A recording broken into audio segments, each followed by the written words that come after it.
GettingPositiveKarmaNow.com presents Bhagavad Gita for All, a lecture series by Nala Narula, recorded in front of a live audience. Good morning to you all. Let's have a collective good morning. Good morning. Om Namo Bhagavate Vasudevaya. Om Namo Bhagavate Vasudevaya. Om Namo Bhagavate Vasudevaya.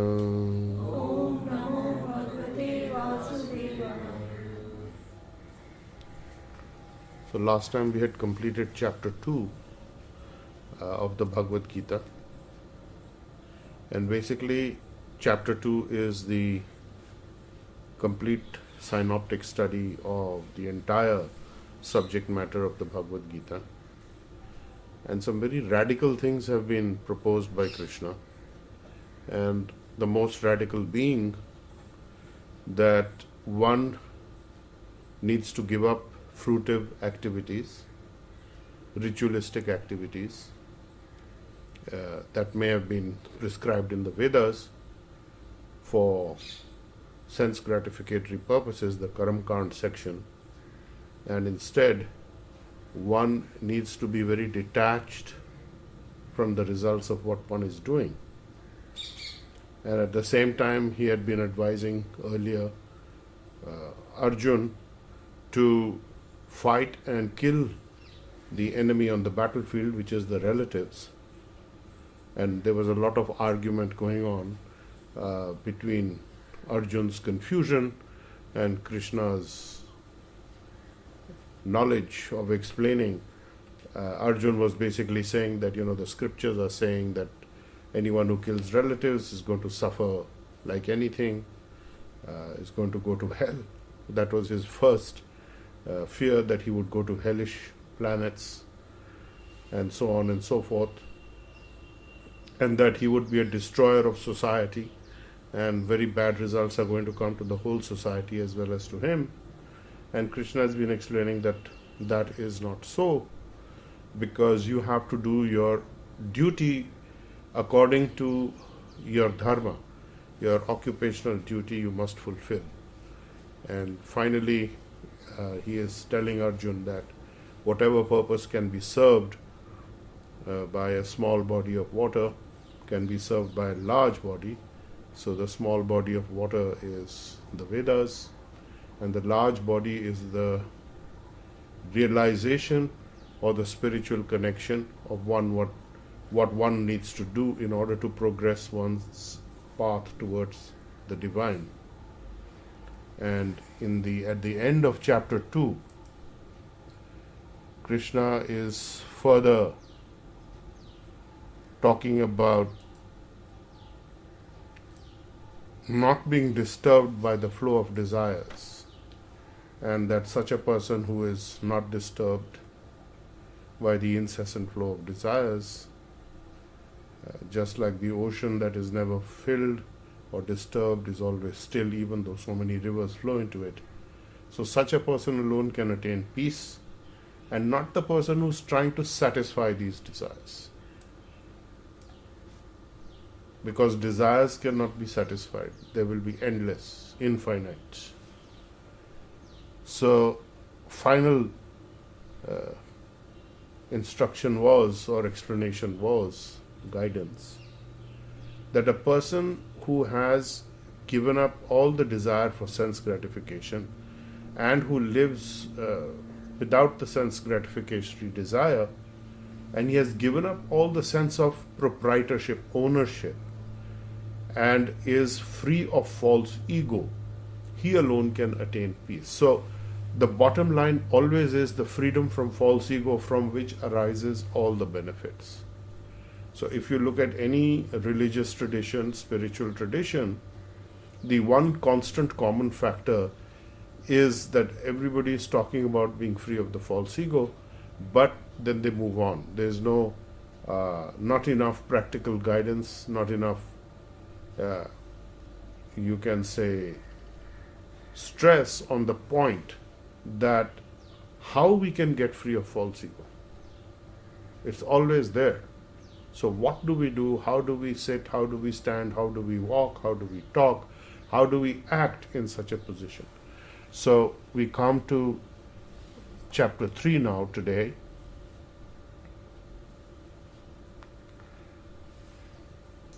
And continuing from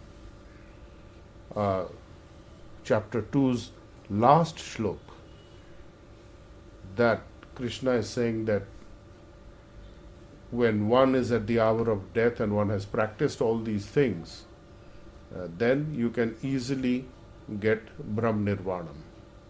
You can get to the spiritual kingdom of God even at the hour of death, when you are not bewildered and you are not confused. Now, of course, Arjuna is confused, which is why he is asking these questions now in the third chapter, which is all about action. This is the action chapter, chapter 3, on Karma Yoga. Karma means to act, to think, to plan, to will, to act is all karma. Subtle karma and then gross karma. So it is all about how one should act. So this is a very, very important chapter. And Arjuna speaks, Arjuna asks Krishna, Arjuna Vacha.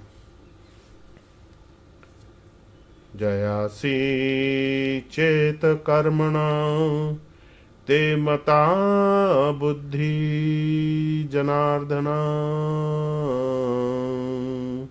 tat kim karmani ghore mam niyojayasi keshava.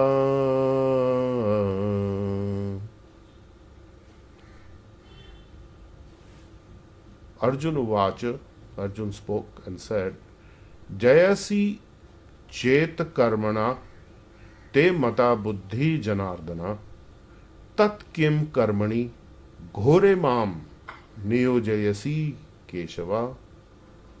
Questioning. Jayasi chet karmana, you are talking very highly. And you are talking about going beyond the fruitive action. But Mata Buddhi Janardana, in your opinion, Janardhan, Krishna, therefore, Kim Karmani Ghore Mam Niyojayasi, why are you telling me to engage in this most ghastly warfare? Ghore, ghastly activities. So why are you wanting to engage me in this? If you are thinking that working with this intelligence of being detached from fruitive action is better, then why are you asking me to engage in these fruitive actions? So in other words, he's confused what is fruitive action and what isn't. And in the second text, he continues to say, Yavyamishrena iva vakyena buddhim moyasi iva me tattekam vada nischitya yena shreyaham apduyam. Vyamishrena, not clear, double meaning, equivocal words. Vyamishrena vakyena buddhim moyasi eva me tat. My intelligence is bewildered, I am in confusion. Tat ekam, therefore, please tell me very ekam, precisely, simple, single thing, what is the most beneficial for me? Shreya, real benefit, so that I can get it, apnuyam. So I can act on it, I can absorb it, I can get it, basically. So the question is that, first of all, you're asking me to engage in all this horrible, ghastly warfare, and then you are saying that intelligence is better than doing this fruitive kind of work. And your instructions are very confusing, very equivocal. Sometimes they're both sides of the story you are presenting. Tell me decisively what I need to do, because I can't understand all this.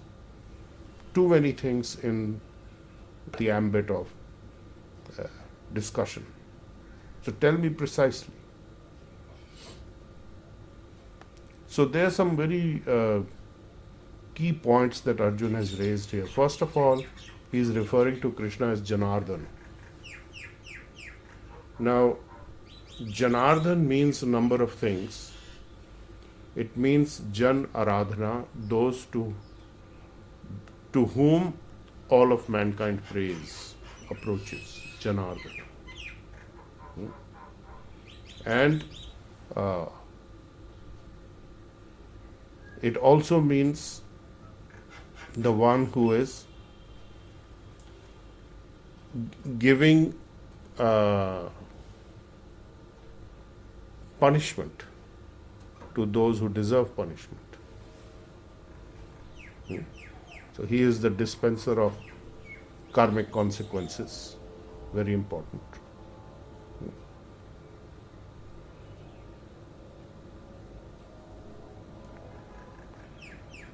So the third meaning, as presented by Adi Shankaracharya, is the one who destroys rebirth, janma, through avidya, who destroys rebirths through the presentation or the transference of knowledge. Jan is also a word for gyan or knowledge, and avidya, who is the ignorance aspect, can be destroyed by this aspect of thinking about this name, what it means, Janardana. So there are number of meanings of the word Janardana. And then there is Keshava. So Keshava famously was the Keshi demon, the false ego demon, who came in the form of a horse sent by Kans to kill Krishna. And he came in the form of a massive horse to Vrindavan, and he started uprooting all the trees and plants and terrorizing the people. And when they approached Krishna, he battled with him for a little bit, and then finally he pushed his left hand down the throat of Keshi. Keshi came running at him with a wide open mouth and a huge horse trying to swallow him. Krishna put his left fist down his throat and then expanded his whole arm and fist so that it choked Keshi demon. So choked the demon the life out of him, and he ultimately died short of breath, eyes swollen, bulging, passing urine, stool, and he just was completely annihilated by little Krishna. So the Keshi demon is the false ego demon. Keshava also means one who has the most beautiful long hair. So in today's age, well, through all the ages, long beautiful hair is considered a sign of false ego, egoistic condition that you have, where everyone is worried about their hair. And so there's a lot of potions and medicines and treatments, and everybody's saying, do something about my hair. You know, it's supposed to be very, very mesmerizing and attractive. So that is another aspect. So Keshava means one who can destroy the false ego, the ignorance. So this whole continuity is happening because Arjun was talking about the ego aspect.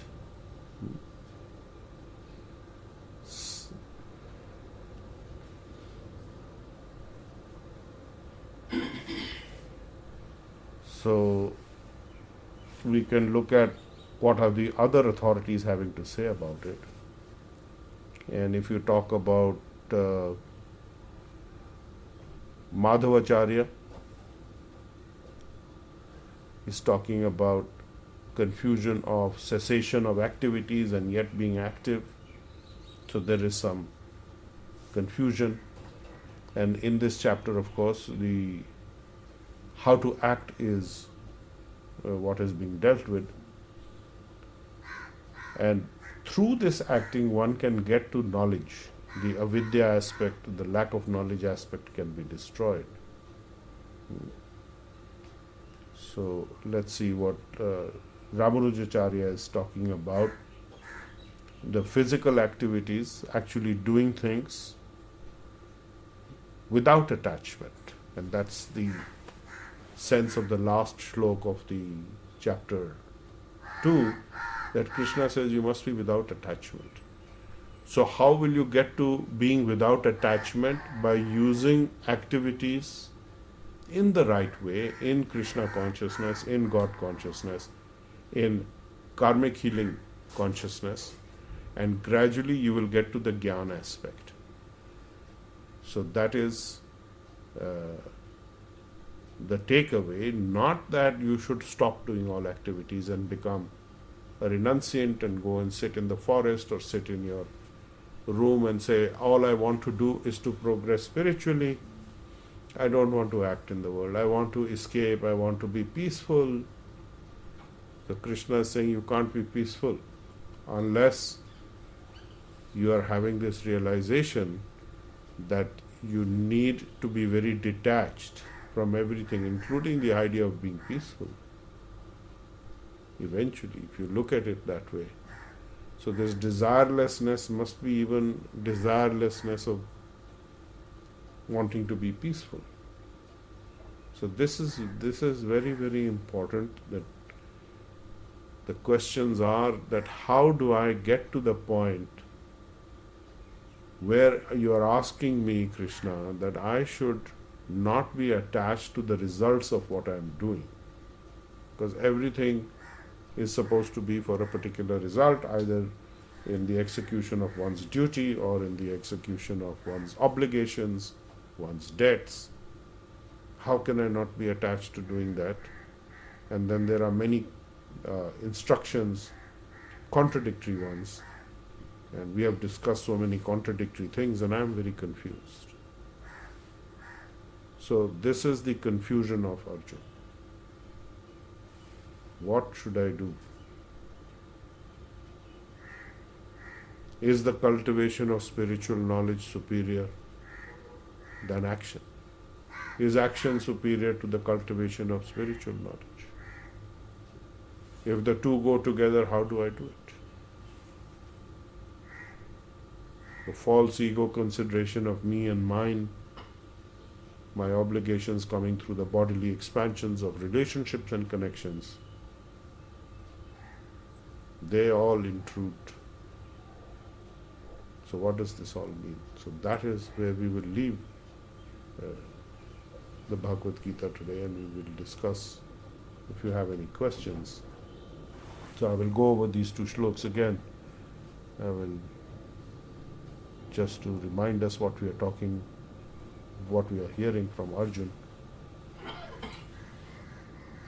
O Krishna, Janardhan, Keshava, why are you urging me to engage in all this ghastly killing, warfare stuff if you think that intelligence is better than working for fruitive results, fruitive work? And by your words that are taking both sides of the equation, they are debating both sides of the topic for and against equivocally, my intelligence is confused. So therefore, please tell me, in your opinion, simply, in short, please tell me, Where is my real benefit, so that I may actually understand it and act accordingly, do accordingly. So that is my confusion. That is what Arjuna is saying. So, chapter 3, text 1 and 2, Arjun's question about Arjun's confusion is now been put forth to Krishna. And next time we will discuss Krishna's reply. So if there are any questions so far, I shall be happy to take them.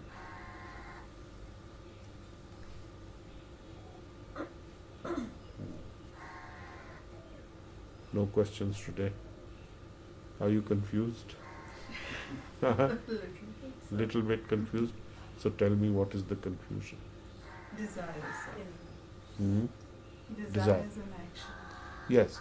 So the solution to desires and action is simply that you dovetail your desires and actions into satisfying or working for the purpose of Krishna.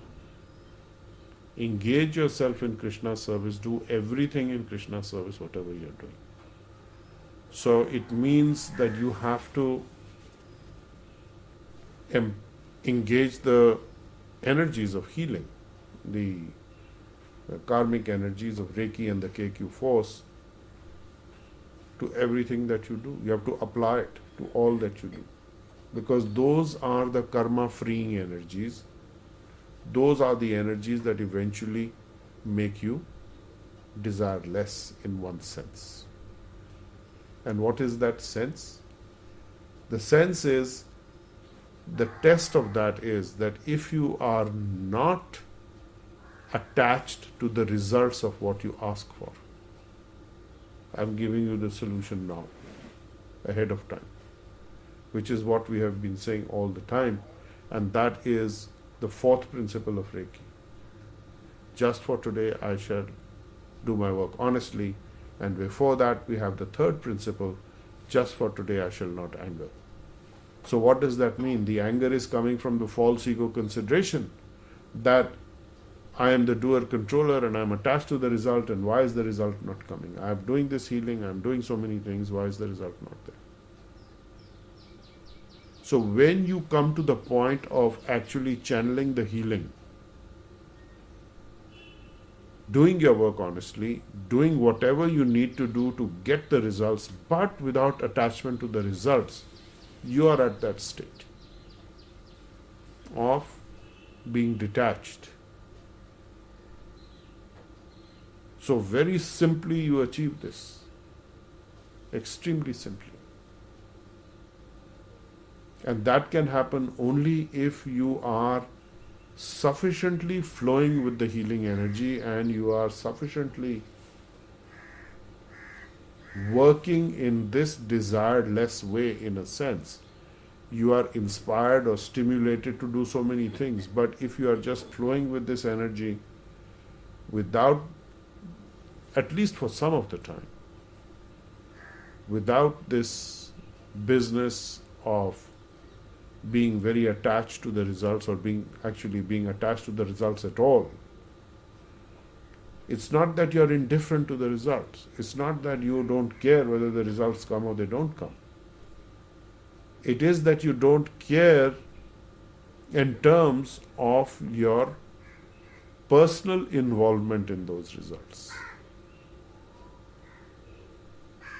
That you have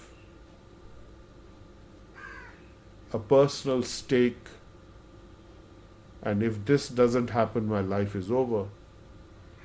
If you don't think like that, or you're thinking, I must get this result, otherwise healing doesn't work, I will go and find some other methodology.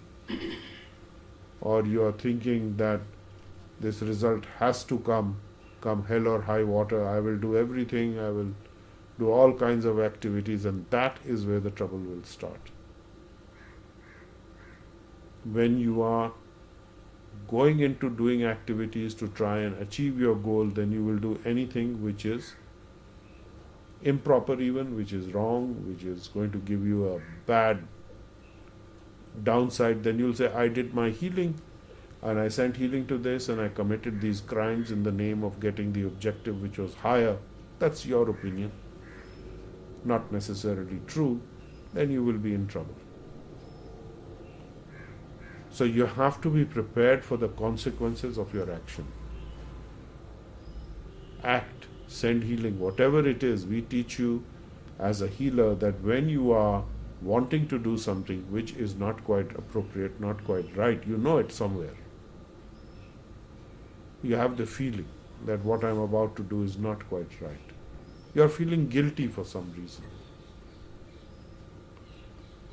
You look at that long and hard, that I am inspired to do this thing, I am driven to do this thing. How can Krishna help me? How can Reiki help me? How can the KQ force help me? Let me apply the force, the energy, the healing power to this thing that I want to do, so that somewhere there may be a possibility that I don't get the maximum downside. And that is actually the trajectory of our whole lives. We are asking for things in ignorance or even partial ignorance and partial knowledge. We know that things are not quite right. I want this because I'm driven because of my desires. And Krishna is saying, become desireless. How I can do that? You can become desireless only by engaging with Krishna's energy.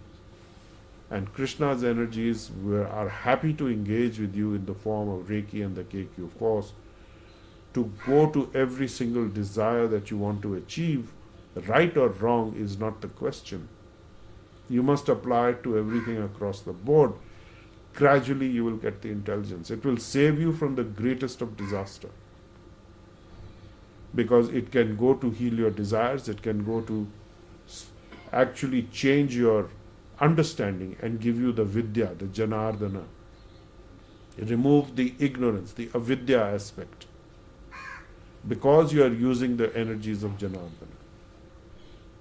You are involving those.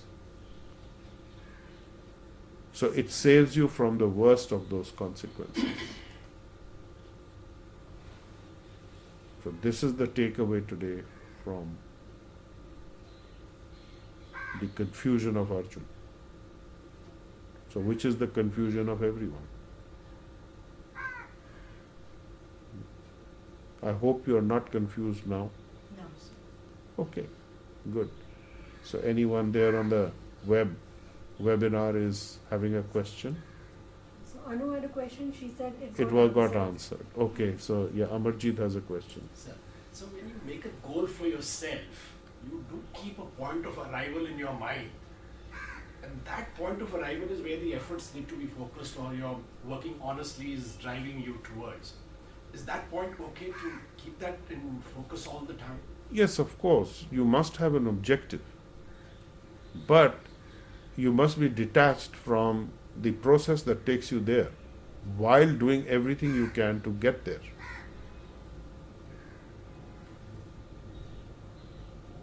You have to have the objective, otherwise how will you reach there? Correct? You have to have intermediary objectives that will be the steps towards achieving your larger objective. Correct? So what is the difficulty then? And I'm just saying that process has to be kept in mind. The process will be there. Yes. The question is of your internalization of this process. The false ego just below the navel area, the Hara chakra, the Swadhisthana chakra, that has to become very clear and transparent. So when you have a transparent false ego, then you will come to know what is the right action for you, in what way should you take that action. So it's not that we become feeling less or emotional, without emotions. We will feel things. But we will gradually be detached from what? The results. Because the results are not in your hand. Krishna has given you the clue in the previous chapter where he says that do not think that you are the one who's getting the results out of your actions. Because it is all coming from an arrangement by the divine. Your actual doing that little action is playing actually a very little part for the results that are coming to you. So in that sense, you are not responsible entirely for what the results are coming, in the sense of creating those results. So don't think you are the creator of those. It's not that you are not the creator of your karmic consequences. Krishna is saying there is a much bigger story behind this. There's a lot of things happening to go to make those things happen. So do not take the credit. In other words, there also he's saying, don't get so false ego pumped. I did this. You did something little bit. The results were arranged by the divine. How? Because it is spreading there in the society, in the environment, in the atmosphere. You don't control that. Krishna does. His agents do. So whether you get the public fame, name, whatever it is, you get it or you don't get it, or you get the result, that is not the criteria for whether you should be doing your duty or whether you should be acting in a particular way or not. That way is the fruitive material Karamkand section. Acting for particular results. If I make money out of it, I'm fine, I'll do it. If I don't make money out of it, why should I bother? Question is that if you are doing what you are supposed to be doing, whether you make the money out of it or you don't make the money out of it, it's all right. You will get your minimum requirement. But then you need to be guided. You cannot remain inactive taking this understanding and say, okay, now I will not act. It doesn't mean I become a complete inactive being. So now Krishna is saying, don't act for results, so I'll stop acting. No. You have to continue to act. And through that, you will gradually get to the point of higher knowledge. Okay? We'll conclude here today. Chapter 3, text 1 and 2. We are connecting with what is Arjun's confusion, and as healers we have a solution for that, which is that you use the healing energy for everything that you do. Okay? Om Namo Bhagavate Vasudevaya. Om Namo Bhagavate Vasudevaya. Om Namo Bhagavate Vasudevaya. Om Namo Bhagavate Vasudevaya. Om Namo Bhagavate Vasudevaya. You've been listening to Bhagavad Gita for All, a lecture series by Nalan K. Narula. Explore our website, gettingpositivekarmanow.com, for more on how to change your karma and destiny.